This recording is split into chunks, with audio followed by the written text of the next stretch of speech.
Boa noite, boa madrugada, meu nome é Sidney Martins, professor de língua portuguesa aqui do LAC Concursos, o maior site de videoaulas do Brasil, quiçá das Américas. Então, meu parceiro, deixa de enrolação, vamos direto ao ponto. A nossa aula de hoje é sobre tempos e modos verbais. Assunto importante, porque faz você acertar as questões voltadas para o campo verbal. É muito comum você trabalhar em cima das desinências verbais. E aí, quando a gente pensa nas desinências verbais, você já sabe que tem a desinência número pessoal e a desinência modo temporal. É por isso que a gente chama de tempos e modos verbais.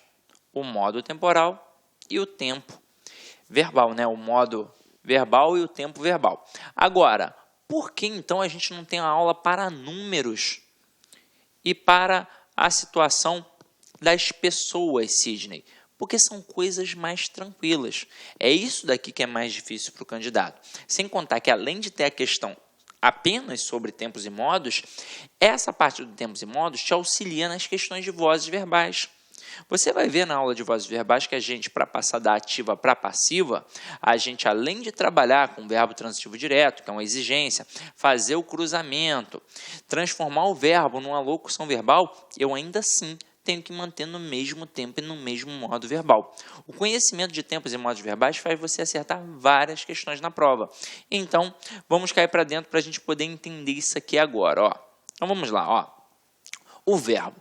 O verbo é a única classe gramatical que pode sofrer flexão de tempo, modo, número e pessoa. Exemplo, eu sou feliz. Eu fui feliz e eu serei feliz.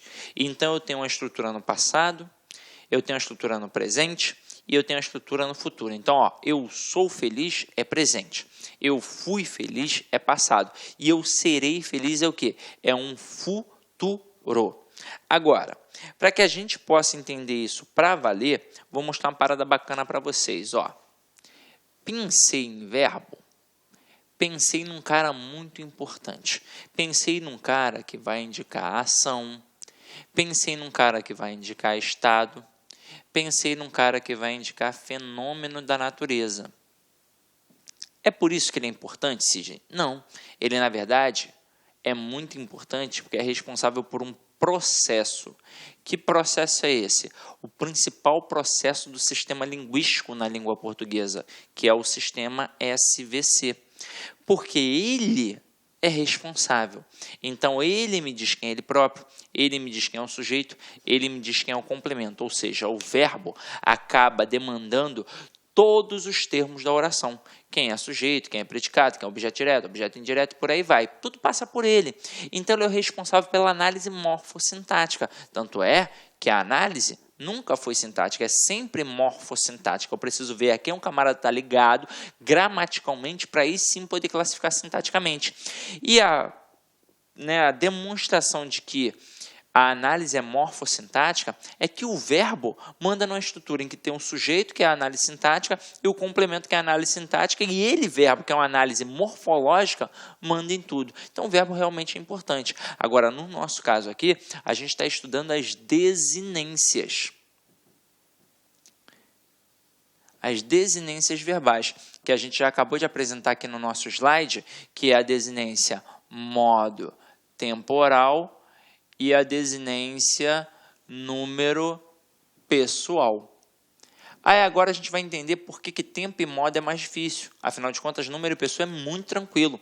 Quando eu falo em número, eu falo apenas em singular ou plural. Ou seja, eu quero saber se aquele verbo está no singular ou no plural. É óbvio que depende de quem? Depende do sujeito que ele tem.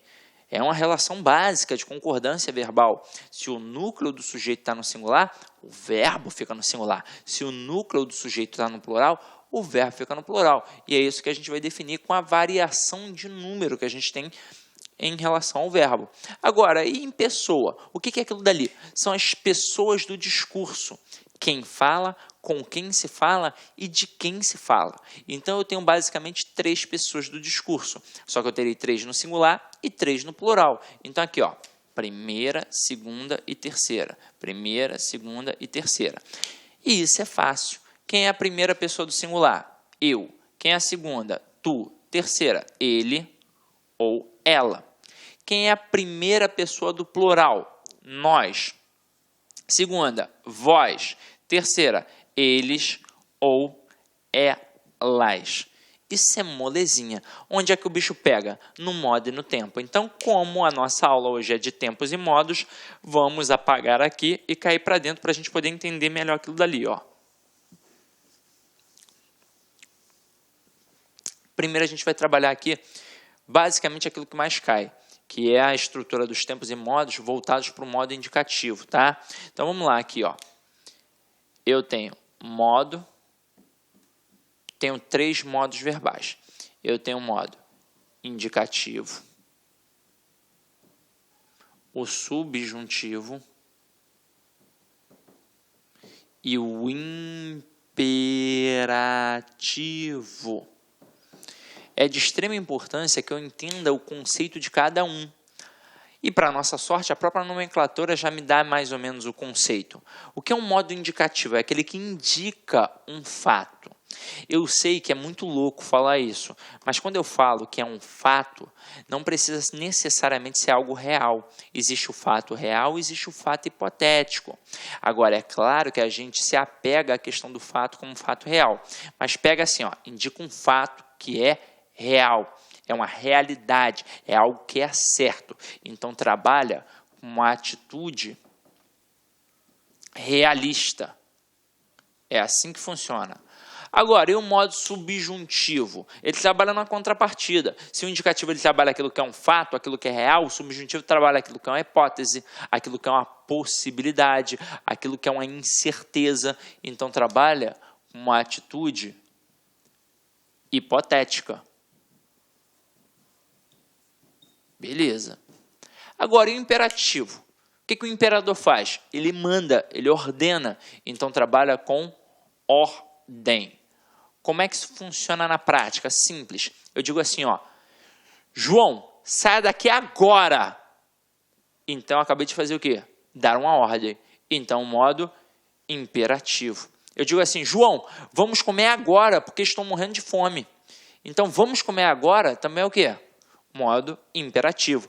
Ah, Cid, mas eu não encarei como uma ordem, eu encarei como, sei lá, um pedido, não sei. Gente, não precisa ser necessariamente ordem. Ah, é a ordem. Pode ser um pedido, pode ser uma súplica, pode ser um conselho. Agora, o teor imperativo, o teor da ordem, ele está por ali. Então, o modo imperativo, basicamente, ele indica uma ordem. Agora, e se eu falar assim, ó, o João quebrou um copo. Então, eu agora não dei uma ordem. Não tem como eu pensar na concepção de modo imperativo. Aí eu vou pensar no modo indicativo e no subjuntivo. Se eu estou falando que o João quebrou um copo, isso não pode ser uma possibilidade. Isso só pode ser algo que realmente aconteceu. Isso é um fato real.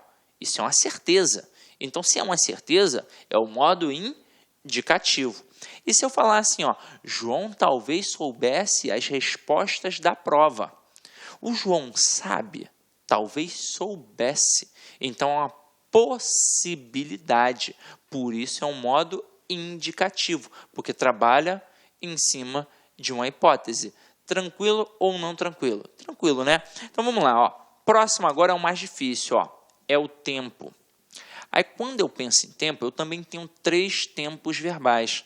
A gente se habitua, desde a época da escola, a falar passado, presente e futuro. Mas a gente vai chamar aqui, ó, de pretérito, presente e futuro. Agora, se liga. Por que o tempo é mais difícil que o modo? Porque o tempo se ramifica, coisa que não acontece com o modo. O modo são 3, pronto e acabou. Agora, o tempo, ele vai se ramificar. O presente não, porque ele é pontual, está acontecendo. Mas o futuro, ele se ramifica em futuro do presente e futuro do pretérito. O pretérito também se ramifica em pretérito perfeito, pretérito imperfeito e pretérito mais que perfeito.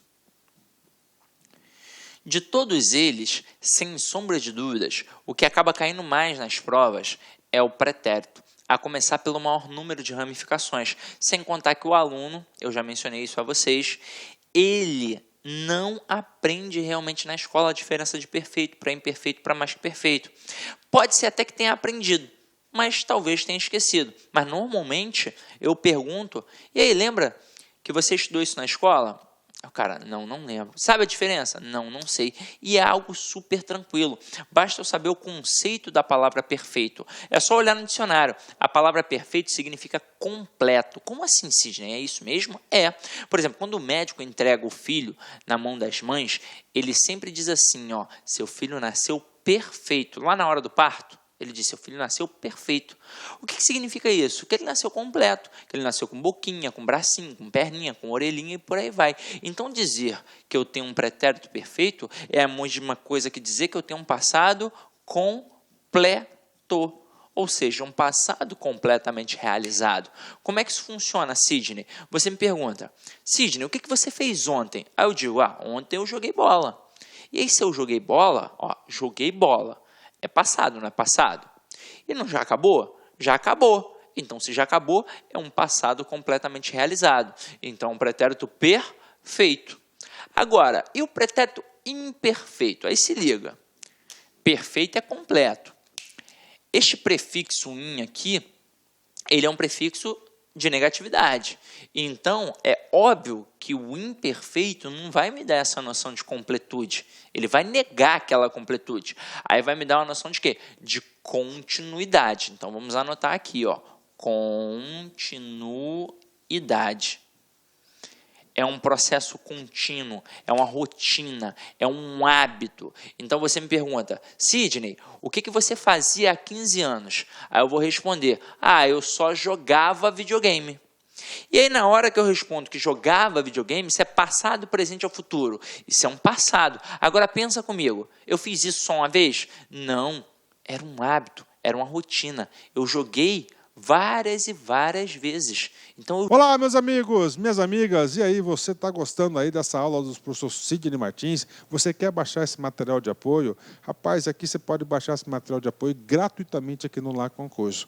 Basta você clicar aqui embaixo e você aí fazer o download desse magnífico material do professor Sidney Martins. Agora, se você quer continuar assistindo o restante dessa videoaula, aliás, se você quer, além de assistir o restante dessa videoaula, você quer fazer o curso completaço de Língua Portuguesa 2017 com o professor Sidney Martins, são 25 aulas, 25 videoaulas bastante objetivas, incluindo teoria e exercícios, por 21 horas e 17 minutos de videoaulas, 60 dias de acesso, sabe qual que é o investimento? R$ 70. O melhor custo-benefício é aqui no LAC Concursos, tá certo, galera? Então, espero vocês aqui no LAC Concursos com o professor e amigo e parceiro Sidney Martins. Clique lá.